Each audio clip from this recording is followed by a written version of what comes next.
আসসালামু আলাইকুম রহমতুল্লাহ। ইংলিশ পানি চ্যানেলের পক্ষ থেকে আপনাদের সুস্বাগতম। আজকে আমরা দেখাবো কখন ডি এর উচ্চারণ ডি হয় এবং কখন ডি এর উচ্চারণ ড হয়, ডি মানে ড, আর কখন ডি এর উচ্চারণ জ হয়। চলো বন্ধুরা শুরু করি। আজকের ভিডিওর পরে সর্বদা তুমি মনে রাখবা যে ডি এর উচ্চারণ কখন কখন জ হয় এবং কখন কখন ড হয়। এটা ইজিলি পানির মতো তুমি দেখতে পাবে এবং পানির মতো বুঝবা। চলো আমরা শুরু করি। দেখো, আমরা লিখছি ডি এর উচ্চারণ কখন জ হয় এবং কখন ড হয়। অর্থাৎ যদি আমরা জানতে পারি ডি এর উচ্চারণ কখন জ হয়, বাকি সমস্ত ক্ষেত্রে ডি এর উচ্চারণ ড হয়। চলো আমরা শুরু করি। আমরা লিখছি প্রথম vowel plus D plus vowel. অর্থাৎ ডি এর পূর্বে যদি একটা ভাওয়েল থাকে এবং ডি এর পরে যদি একটা ভাওয়েল থাকে, অর্থাৎ ডি এর পূর্বে একটা ভাওয়েল লেটার এবং ডি এর পরে একটা ভাওয়েল লেটার যদি থাকে, তাহলে এই ডি এর উচ্চারণ ড নয়, এটার উচ্চারণ হবে জ। ভাওয়েল হলো পাঁচটা, আমরা লিখে দিয়েছি এ ই আই ও ইউ।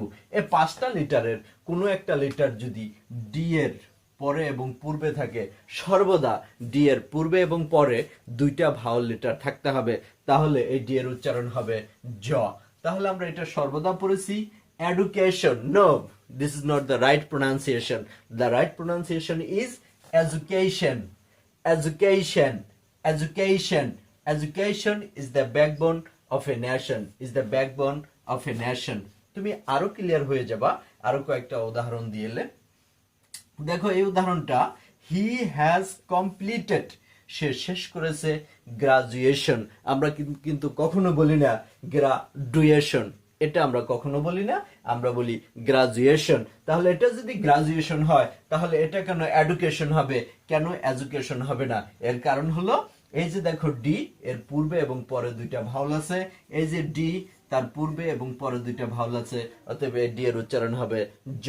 পরে আমরা আরো কয়েকটা উদাহরণ দেখি। I have completed the work gradually.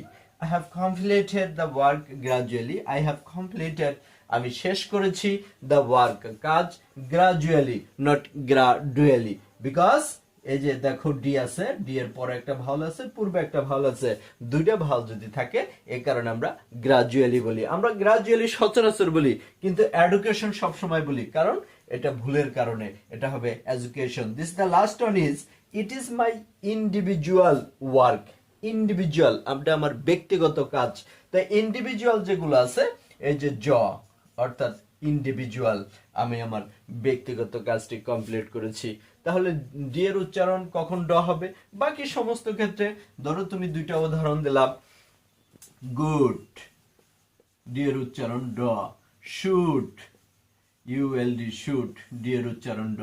Good, should, এই যে বাকি সমস্ত ক্ষেত্রে ডি এর উচ্চারণ ড হবে। শুধুমাত্র ডি এর পূর্বে এবং পরে যদি দুইটা ভাওয়েল পাওয়া যায়, এর উচ্চারণ হবে জ। আশা করি তুমি বুঝতে পারছো। যদি ভালো লাগে সাবস্ক্রাইব করে আমার পাশেই থাকো। Thank you very much.